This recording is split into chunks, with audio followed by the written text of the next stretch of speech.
Chapter number 21 नाम है बच्चों व्रण प्रश्न अध्याय। व्रण प्रश्न अध्याय जो है ना एक मार्क्स का क्वेश्चन जो है ना अमूमन पूछा जाता है। 21 में और 22 में दोनों चैप्टर में से एक एक मार्क्स की वेटेज है। इसमें श्लोक नंबर 3 देखो, वात पित्त श्लेष्म एवं देह संभव हेतु। ये बोलते हैं जो त्रिदोष हैं वो ही देह संभव शरीर को बनाने के हेतु माने गए हैं। त्रिस्थूण आहुरे के कुछ आचार्य जो हैं इन तीन दोषों को त्रिस्थूण कहते हैं। त्रिस्थूण त्रिदोष का एक पर्याय होता है त्रिस्थूण, और इसे त्रिस्तंभ भी कहते हैं। त्रिस्थूण भी कहते हैं, त्रिस्तंभ भी कहते हैं।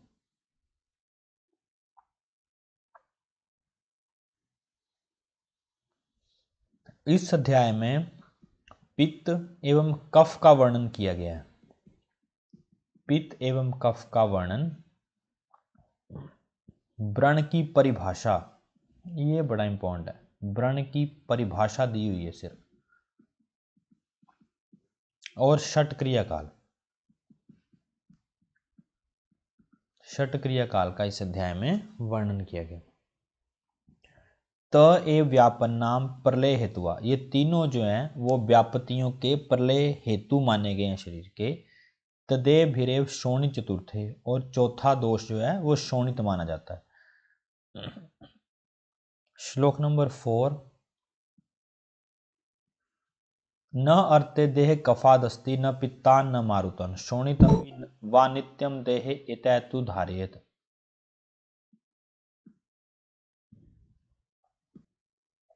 श्लोक नंबर 4 में न अर्ते देहे कफादस्ति न पित्तान न मारुत, बिना कफ के, बिना पित्त के और बिना मारुत के देह संभव नहीं है।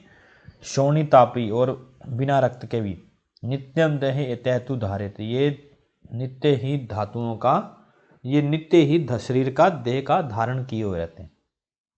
IMP है नेक्स्ट श्लोक 5th नंबर, वा गति गंधनी और धातु। वा गति गंधनी और धातु वात की डेफिनेशन है। तप संतापे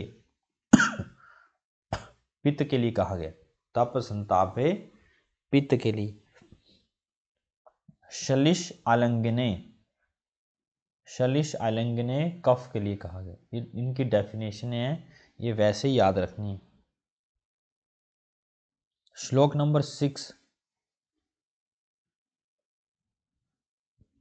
तत्र समासेन वात शोणि गुदाश्रयम तद उपरे अधो नाभे पक्वाशे। वात का स्थान श्रोणी और गुद माना है, और उसके ऊपरी अधो पक्वाश, नाभे पक्वाशे। ऊपरे अधो नाभे मतलब नाभि से ऊपर, और नाभि के नीचे और पक्वाशे में, इस तरीके से माना। तत्ते ऊपरे अधो नाभे पक्वाशे, वात का स्थान नाभि के अधो और पक्वाशय में भी माना है। पक्वाशय अमाशय मध्यम पित्ताशय, और अमाशय का स्थान माना है श्लेष्मा, अमाशय जो है श्लेष्मा का स्थान माना है। सभी आचार्यों के अकॉर्डिंग दोषों के स्थान लिखने हैं। वात का स्थान चरक के अकॉर्डिंग होता है पक्वाशय, पित्त का स्थान होता है अमाशय, और कफ का स्थान होता है उर। सुश्रुत के अकॉर्डिंग वात का स्थान होता है श्रोणी गुद, पित्त का होता है पक्वाशय अमाशय मध्य, ये जो लिखा है पक्वाशय अमाशय मध्य। कफ का स्थान होता है अमाशय। बाघभट्ट के अकॉर्डिंग वात का स्थान पक्वाधान, पित्त का स्थान नाभि, कफ का स्थान उर। काश्यप के अकॉर्डिंग काश्यप ने अस्थि मज्जा, वात का स्थान अस्थि मज्जा, पित्त का स्थान आमाशय और कफ का स्थान हृदय।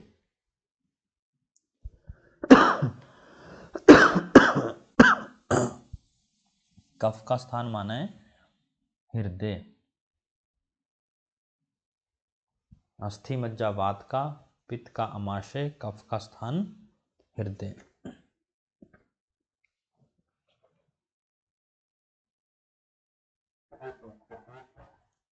ठीक है। कफ का स्थान आमाशय, बागवट के अकॉर्डिंग वात का स्थान पक्वाधान, पित्त का स्थान नाभि और कफ का स्थान उर। उसके बाद काश्यप के अकॉर्डिंग वात का स्थान अस्थि मज्जा, पित्त का स्थान आमाशय, कफ का स्थान हृदय। नेक्स्ट श्लोक पे आओ। श्लोक नंबर 7। वातस्य वात व्याधियो भक्ष्यमानं, बोलते हैं वात की बात वात व्याधि में करेंगे। पित्तस्य यकृत प्लीहानो हृदय दृष्टि त्वक पूर्वोक्तम, पित्त का स्थान यकृत प्लीहा हृदय और दृष्टि त्वक मानी। श्लेष्मा उर सिर कंठ संधि इति पूर्वोक्तम, श्लेष्मा का स्थान उर सिर कंठ संधि आदि माने। दोषों की निरुक्ति लिखना है। दोषों की निरुक्ति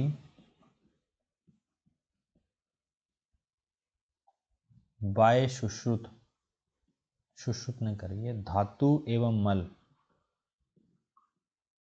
धातु एवं मल की निरुक्ति की है शार्ंग धर्म। दोषों की निरुक्ति की है सुश्रुत ने, धातु एवं मल की निरुक्ति की है शार्ंग धर्म। श्लोक नंबर 8। विसर्ग आदान विक्षेप सोम सूर्य अनिल तथा धारयंती जगदेहम कफ पित्त अनिल तथा, जैसे वात पित्त कफ जग को धारित रखते हैं, वैसे ही सोम सूर्य अनिल भी जग का धारण करते हैं विसर्ग आदान और विक्षेप प्रक्रिया से। सोम जो है वो विसर्ग करेगा, सूर्य आदान करेगा और अनिल जो है वो विक्षेप करेगी। रेफरेंस के अकॉर्डिंग पूछा जा सकता है। श्लोक नंबर 9।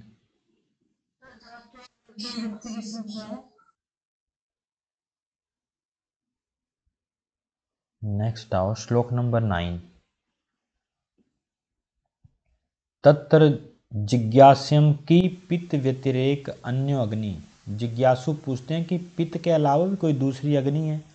अहोरस्वती पित्त मेव अग्निरिति, पित्त के अलावा बोलते हैं अहोरस्वित। यहाँ इस बात के बारे में बताया गया है कि पित्त के अलावा अग्नि के बारे में बताते हैं।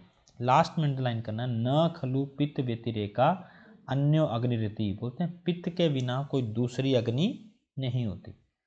सुश्रुत ने पित्त को अंतरग्नि कहा है, पित्त को अंतरग्नि। और चरक के अकॉर्डिंग पित्त जो है वो अग्नि एवं ऊष्मा को कहते हैं, अग्नि को ही कहते हैं और ऊष्मा भी उसी को ही कहते हैं। सुश्रुत ने अंतरग्नि कहा है शब्द और चरक ने अग्नि कहा है और उसी को ही ऊष्मा भी कहते हैं। श्लोक नंबर 10। यहां पर पित्त का वर्णन किया गया है ना, यहां पर पित्त का वर्णन किया गया है। वात का जो वर्णन है वो करते हैं चरक, वात का वर्णन करते हैं चरक, पित्त का करते हैं सुश्रुत एवं कफ का करते हैं बागभट्ट, विस्तार पूर्वक वर्णन। श्लोक नंबर 10 में देखो, तच अदृष्ट हेतुकेन विशेषेण पक्वाशय अमाशय मध्यस्थ पित्त चतुर्विध अन्नपानम पच्यति विपेचति च दोष रस मूत्र पुरुषाणी। ये जो पित्त है वो अदृष्ट हेतु, के कारण विशेष रूप से पक्वाश आमाशय के मध्य स्थित होकर के 4 प्रकार के अन्न का हम जब भोजन करते हैं उनको पचाता है, विवेचित मतलब उनको पृथक करता है। किससे? दोषों से, रस से, मूत्र और पुरुष से। तत्र स्थमेव च आत्मशक्त्या शोषाणा पित्ताना शरीरस्थ अग्निकर्माणा अनुग्रहं करोति। तस्मिन् पित्ते पाचको अग्निर इति संज्ञा।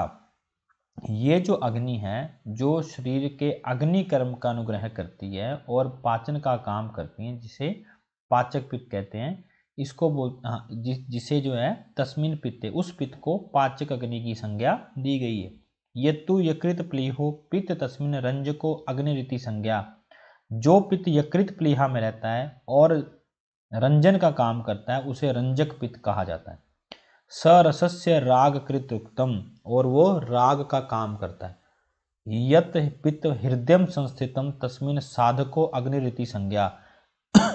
जो पित्त हृदय में रहता है उसको साधक पित्त कहते हैं। क्वेश्चन मार्क लगाना है। सो अभिप्रार्थी मनोरथ साधन कृतस्य, और ये पित्त जो है वो क्या काम करता है? हृदय में रहता हुआ अभिलाषा और मनोरथ का साधता है, ऐसे लिखा है ना। सो अभिप्रार्थी मनोरथ साधन कृत, अभिलाषित होता है, अभिप्रिय, मन को लगने वाली अभिप्रिय चीजों के को उत्तेजित करता है, इसको बोलते हैं अभिप्रार्थित या मनोरथ साधन कृत। IMP लगाना है। क्वेश्चन पूछा गया था किस पित्त का लक्षण है? यद दृष्टा पित्तम तस्मिन् आलोचक अग्निर इति संज्ञा स रूप ग्रहणेन अधिकृतम। एक पित्त होता है जिसका नाम होता है आलोचक पित्त, वो नेत्र में रहता है, अग्नि स्वरूप होता है और ये रूप ग्रहण का काम करता है। यतु त्वचति पित्तम तस्मिन् भ्राजको अग्निरिति संज्ञा। 5वां पित्त होता है जिसकी संज्ञा होती है भ्राजक पित्त, और वो कहाँ रहता है? त्वचा में। सो अभ्यंग परिक्षेप अवगाहन आलेपादिना क्रियाणा द्रव्याणा पक्ता छायाना च प्रकाशकम। ये छाया और प्रकाशक जो है शरीर की आभा को कहा है। ये जो भ्राजक पित्त है ये शरीर की प्रकाशक और छाया रूपी मतलब ह्यू बताता है, जो कॉम्प्लेक्शन होता है उसको बताता है। और ये अभ्यंग परिक्षेप अवगाहन आलेप आदि की क्रियाओं में डायरेक्ट इन्वॉल्व होता है। ये सारे के सारे पित्त वाले जो है ना, किसका स्थान कहाँ है वो इम्पोर्टेंट है। अब बाकी सब आसान होते हैं। पाचक पित्त आपको पता है कहाँ होगा, रंजक पित्त आपको पता है कहाँ होगा। क्वेश्चन आता है साधक पित्त से, या इस तरीके से पूछ सकते हैं हृदय में कौन सा पित्त होता है, या उसका कोई एक आधा लक्षण पूछ सकते हैं। तो सबसे डिफिकल्ट लक्षण यही लगता है। सो अभिप्रार्थी मनोअर्थाना साधन कृत युक्त। नेक्स्ट श्लोक नंबर 11। पित्त तीक्ष्ण द्रवपूति नील पीत तथैव च उष्ण कटुरसम चैव विदग्ध अमल में। पित्त के लक्षण कहे हैं, द्रव होता है, पूति मतलब दुर्गंध युक्त होता है, नीला पीता और उष्ण कटुरस युक्त होता है, विदग्ध होने पर अम्ल हो जाता है। IMP। श्लोक नंबर 13। आमाशय में इसमें मधुर रस के लिए कहते हैं मधुरयात पिच्छिलतवात प्रक्लेदितवात तथा आमाशय संभवती श्लेष्मा मधुर शीतल। ये जो कफ है ये मधुरस पिच्छिल प्रक्लेदी होने से आमाशय में इसका स्थान होता है। आमाशय कफ में भी शीतल और मधुर उत्पन्न होता है। आमाशय संभवती श्लेष्मा मधुर शीतलम। आमाशय में अपने आप बोलते हैं कि कफ शीतल और मधुर युक्त कफ जो है वो उत्पन्न होता।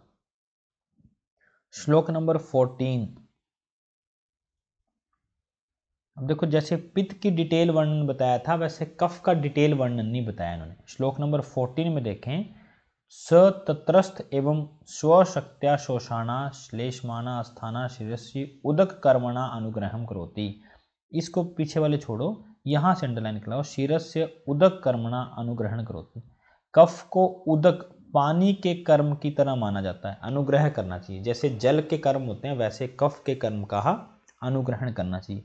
उरस्थ त्रिक संध्या धारण अववीरेण अनरस सहितेन हृदय अवलंबन करोति। ये जो है ये उरस्थ उर प्रदेश में त्रिक को धारण करता है और हृदय में अवलंबित करता है। अवलंबन कफ का स्थान कहाँ होता है? हृदय। जिह्वा मूल कंठस्थे जिह्वेन्द्रियस्य सौम्यत्वात् सम्यक रस ज्ञाने प्रवर्तते। एक जिह्वा के मूल में अवतिष्ठित होता है। शिरस्थ स्नेह संतर्पण अधिकृतवान, इंद शिरस्थ में जो स्नेह रहता है वो इंद्रियाणा आत्मवीर्य अनुग्रहण। सिर में जो कफ स्थित है वो इंद्रियों को अनुग्रहित करता है। संधियों में जो श्लेष्मा वो सर्व संधियों श्लेष्मा और सर्व संधियों का अनुग्रहण करता है। देखो श्लेष्मा के बारे में बड़ा अच्छा डिटेल में वर्णन नहीं किया इन्होंने पित्त को बड़ा अच्छा वर्णन किया है। तो इसलिए मैंने सुश्रुत में लिखवाया था शुरू में कि सुश्रुत ने पित्त का वर्णन किया है, तो कफ का बागभट में किया है। बागभट में देखेंगे तो कफ वहां पर कफ का डिटेल वर्णन मिलेगा। यहाँ पर उन्होंने कफ का सिर्फ थोड़ा सा वर्णन किया है कि जो उदक के समान उसको अनुग्रहण करना चाहिए और जो पूरा त्रिक सर्व संधियों में विद्यमान है वो अवलंबक है। जो जिह्वा इंद्रिय में है वो रस ज्ञान में प्रवर्तित होता है। जो शिरस्थ में मतलब अवतिष्ठित है वो इंद्रियां और आत्मवीर्य का अनुग्रहण करता है। जो संधियों में है वो सभी संधियों का श्लेषण और संधियों का अनुग्रहण करता है। इतना ही बताया बस। श्लोक नंबर 15। श्लेष्म श्वेत गुरु स्निग्ध पिच्छिल शीत मधुर अविदग्ध स्याद विदग्धो लवणस्य। अगर विदग्ध नहीं होगा तो मधुर रस युक्त होता है और विदग्ध होने पर कफ जो है लवण रस युक्त हो जाता है। श्लोक नंबर 17 IMP। रक्त जो है वो अनुष्ण शीत होता है, मधुर होता है, स्निग्ध होता है और चरक और बागभट ने रक्त का रस, बागभट एवं चरक ने रक्त का रस मधुर एवं लवण माना है। मधुर प्लस लवण माना है। यहाँ पर सिर्फ सुश्रुत ने रक्त को मधुर रस माना है और अनुष्ण शीत कहा है। शोणित गुरु विस्त्रंस आमगंधी स्याद विदाहश्च पित्तवतम। और रक्त जो है वो पित्तवत विदाह करने वाला होता है। श्लोक नंबर 18। यहां पर आगे क्रियाकाल का वर्णन किया गया। क्रियाकाल का वर्णन संचय हेतु में कहते हैं तत्र संचितानाम खलु दोषाणाम स्तब्ध पूर्ण कोष्ठता, डार्क अंडरलाइन, पिताव भासता। स्तब्ध पूर्ण कोष्ठ हो जाता है पहली अवस्था में, संचय अवस्था में कोष्ठ स्तब्ध पूर्ण हो जाता है। IMP मंद उष्णता, थोड़ा थोड़ा अंगों में भारीपन और उष्णता रहती है। च अंगाना गौरवम, थोड़े थोड़े भारीपन और उष्णता रहती है। चय कारण विदेश चेती लिंगानी भवंती तत्र प्रथम क्रियाकाल। श्लोक नंबर नेक्स्ट। संचय प्रकोप जो दूसरा क्रियाकाल है, प्रकोप के कारण कहे गए हैं, उसमें कुछ अंडरलाइन करने हैं जैसे अध्ययन, व्यवाय व्यायाम, रात्रि जागरण, कटु कषाय, बल्लूर, मुदग मसूर आड़की, यवान, विषमासन अध्यसन, शुक्र छर्दी, क्षबथु उद्गार वाष्प विघात आदि जो है ये सब क्या कहे हैं? प्रकोप के कारण कहे गए। किसके प्रकोप के? वात को प्रकोप करने वाला, वात प्रकोपक कारण। नेक्स्ट आना है 20 में भी वात प्रकोपक विहार कहा गया है। शीत अभ्र प्रवातेषु धर्मांते विशेषे प्रत्युष्य प्रवाहे जो तू जीर्ण अन्य च प्रकुप्यति। प्रत्युष में और अपराहे में, अपराह होता है शाम का टाइम, प्रत्युष होता है रात्रि का अंतिम प्रहर, मतलब सुबह होते होते, उसको बोलते हैं प्रत्युष। इनमें वायु कुपित होती है और ये ऊपर आहार और यहाँ पर विहार, वात प्रकोपक आहार विहार कहे गए। नेक्स्ट आना श्लोक नंबर 21 और 22, इसमें पित्त प्रकोपक आहार विहार कहे। अंडरलाइन करने हैं उपवास, मैथुन, तिल पिन्याक, हरित शाक, मांस दधि तक्कर कुर्चिका।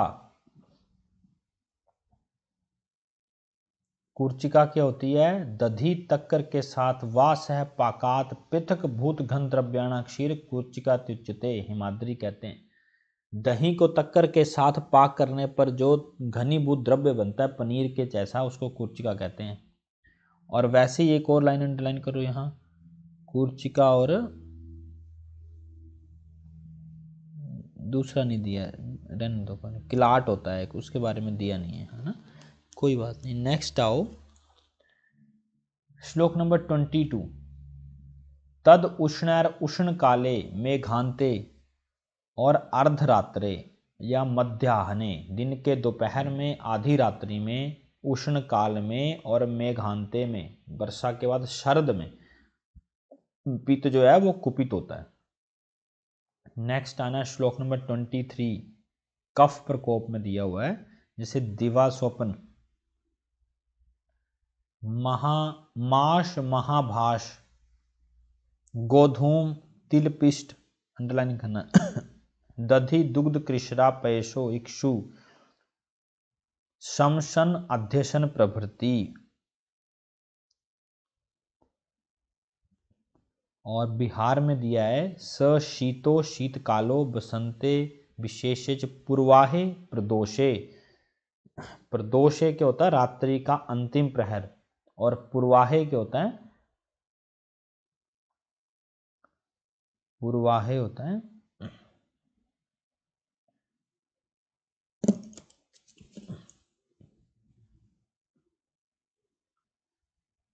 पूर्वाहे होता है दिन का प्रथम प्रहर। इसमें जो है कफ दोष कुपित होता है, कफ दोष कुपित होता है। ये टर्म आ सकती है ना, पूर्वाहे प्रदोषे, थोड़े से कंफ्यूजिंग होते हैं, याद रखने के लिए इनको प्रदोष, मध्यरात्रि और प्रत्यूष इस तरीके से लिख सकते हैं। प्रदोष मतलब दिन का अंतिम प्रहर, मध्यरात्रि रात्रि को बोलते हैं, और प्रत्यूष मतलब रात्रि का अंतिम प्रहर। प्रदोषे, मध्यरात्रि और प्रत्यूष।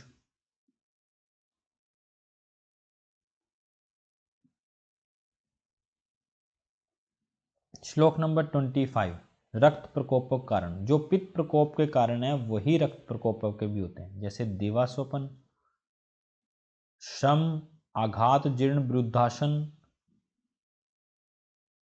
ये सारे जो हैं रक्त प्रकोपक कारण कहे गए हैं। कॉमन लिखने हैं, कॉमन लिखो। दधि जो है पित्त कफ प्रकोपक दोनों माने, पित्त कोमा कफ प्रकोपक। समशन, समशन, अध्यसन, समसन अध्यसन, दिवा स्वपन, ये कफ रक्त प्रकोपक माने, ये कफ रक्त प्रकोपक माने। मैथुन वात पित्त प्रकोपक।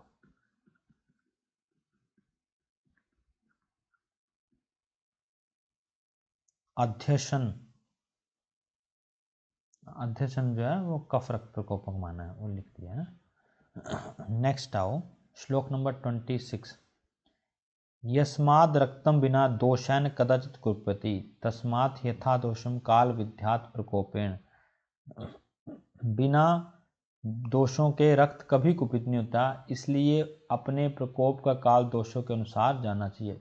यस्माद् रक्तम बिना दोषैन कदाचित प्रकोपति, वात आदि दोषों के बिना रक्त भी कुपित नहीं होता। नेक्स्ट आना है श्लोक नंबर 27। तेषाम प्रकोपात कोष्ठ तोद संचरणा अम्लिका पिपाशा परिदाह अन्न द्वेष हृदय उत्क्लेश जायन्ते तत्र द्वितीय क्रियाकाल। प्रकोप क्रिया काल में हृदय द्वेष अन्न उत्क्लेश जायन्ते, डार्क अंडरलाइन, कोष्ठ तोद संचरण अम्लिका पिपाशा, खट्टे डकार वगैरह आना शुरू हो जाते हैं, और परिदाह अन्न द्वेष और हृदय उत्क्लेश होता है। तीसरा है प्रसर वक्ष्यमानम। प्रसर क्या होता है? प्रसर का एग्जाम्पल देते हुए कहते हैं प्रकुपिताना पर्युषित किण्व उदक पिष्ट समवाय इवोदिक रिक्तानाम प्रसरो भवति। जैसे बोलते हैं कि किण्व को या पिष्ट को पानी में परस्पर एक रात के लिए रख देते हैं तो वो फर्मेंटेड होकर के पात्र से बाहर निकलने लगता है, उसका झाग जो है पात्र से बाहर निकलने लगता है उसको बोलते हैं प्रसर। और ये प्रसर होता है स ही रजो भूष्टा। प्रसर का हेतु रज माना गया है क्योंकि रज जो है वो प्रवर्तक सर्व भावना, सभी भावों को प्रवर्तित करता है।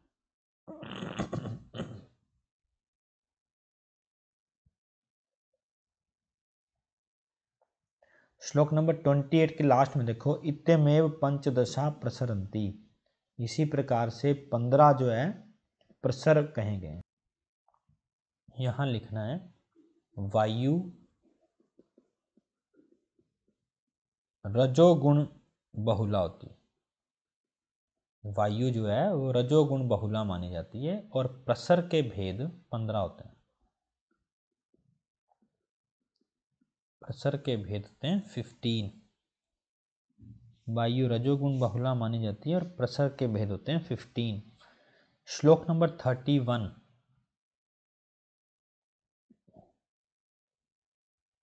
तत्र वायु पित्त स्थानगतस्य पित्तवत प्रतिकार। अगर वायु पित्त के स्थान में होगी तो पित्त की तरह प्रतिकार किया जाता है। पित्तस्य च कफ स्थानगतस्य कफवत। अगर पित्त कफ के स्थान में होगा तो कफ की तरह। कफस्य च वात स्थानगतस्य वातवत एष क्रिया विभाग। इस तरीके से इनकी ट्रीटमेंट बताइए। नेक्स्ट श्लोक नंबर 32। एवं प्रकुपिताना प्रसरता। प्रकुपित और प्रसर में वायुर विमार गमनोटोपो ओष चोष परिदाह धूमेनानि पित्तस्य अरोचक विपांग सादश्यति श्लेष्माणु लिंगानि भवन्ति। तत्र तृतीय क्रियाकाल। प्रसर के लक्षण प्रकुपित के बाद प्रसर के लक्षण कहते हैं वायुर विमार्ग गमन अटोप। ऐसा लक्षण दिखाई दे तो वो वात के होंगे, मतलब विमार्ग गमन और अटोप दो लक्षण वात के दिए हैं। ओष चोष परिदाह धूमन ये पित्त के लक्षण दिए हैं। अरोचक विपाक अंग सर्दी श्लेष्मा के लक्षण दिए, इनको कहते हैं तृतीय क्रियाकार। श्लोक नंबर नेक्स्ट में देखो, स्थान संश्रय बक्ष्यमानम। स्थान संश्रय के लक्षण कहते हैं कि अगर उदर ते यदो उदर सन्निवेशम कुर्वन्ति, IMP हो जो यहाँ से क्वेश्चन बन सकता है कि अगर उदर में दोष संचित होंगे तो गुलम विदृति उदर अग्निसाद अनाह विसूचिका अतिसार प्रभृति दोष। प्रभृति का मतलब होता है इत्यादि दोष जो हैं वो पैदा होंगे। बस्ती में दोष कुपित होंगे तो प्रमेह अश्मरी मूत्राघात मूत्र दोष होंगे। वृषण में वृद्धि होगी।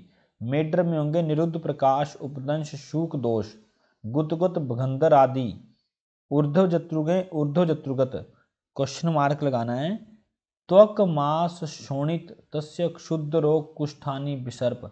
अगर त्वक मास और रक्त में दोष कुपित होंगे तो क्षुद्र रोग कुष्ठ और विसर्प रोग का क्वेश्चन आया हुआ है। क्षुद्र कुष्ठ और विसर्प रोग त्वक मास और शोणित में दोषों के कुपित होने से होते हैं। मेद में दोष कुपित होंगे तो ग्रंथि अपची अर्बुद गलगंड अलजी प्रभृति ना सब आसान है। अब ध्यान से देखो, बस्ती में बस्ती वाले रोग हैं सारे, मेद में मेद वाले रोग हैं, सिर्फ त्वक मास और शोणित में क्षुद्र कुष्ठ और विसर्प वाले थोड़े से अलग से हैं, वहीं से क्वेश्चन पूछा गया था। अस्थिगत में विदर्धी, ये भी IMP है, विदर्धी अनुशयी प्रभृति। पादगत में शलीपद वात शोणित आदि वात कंटक आदि। सर्वांग में ज्वर और सर्वांग रोग आदि। तेषामेव अभिनिविष्टाना पूर्व रूप प्रादुर्भावम तम प्रतिरोगम बक्ष्यमाम तत्र पूर्व रूप गतेषु चतुर्थ क्रियाकाल। यही हम यहाँ पर पूर्व रूप के प्रादुर्भाव मतलब यहीं पर ट्रीटमेंट कर दिए जाए तो रोगों का यहीं प्रति मतलब उनका जो ट्रीटमेंट है यहीं हो जाता है, वो आगे जो है वो बढ़ते नहीं है। और इसी को ही पूर्व रूप चतुर्थ क्रियाकाल भी कहते हैं। नेक्स्ट इसी के विमर्श में देखो, पूर्व रूप नाम प्राग उत्पत्ति लक्षणम ऐसे चरक कहते हैं। और एक और डेफिनेशन आती है इसके, स्थान संशितम क्रुद्धा भावी व्याधि प्रबोधकम, जो होने वाली व्याधियों का भाव कराए या बोध कराए उसे पूर्व रूप कहते हैं। जो पहले प्राग उत्पत्ति, जो उत्पन्न होने वाले रोगों के लक्षणों को बता दे या होने वाले रोगों को पहले थोड़ा सा चिन्हित कर दे, उसे कहते हैं प्राग रूप या पूर्व रूप। और जिसको भावी व्याधि का मतलब होने वाली व्याधि का बोध कराए उसे पूर्व रूप कहते हैं। और यही चतुर्थ क्रियाकाल भी होता है। नेक्स्ट है पंचम क्रियाकाल, इसको कहते हैं व्याधि दर्शन। इसमें लक्षण जो है वो सामने दिखना शुरू होते हैं, साइन एंड सिम्टम दिखने शुरू होते हैं। जैसे शोफ अर्बुद ग्रंथि विदृति विसर्प प्रवृत्ति प्रवृत्त लक्षणता। अगर किसी को शोफ अर्बुद ग्रंथि विदृति विसर्प होगा तो उसके प्रवृत्त लक्षण होंगे। ज्वर अतिसार प्रभृति, ज्वर अतिसार आदि जो हैं ये रोग पंचम क्रिया काल में आते हैं।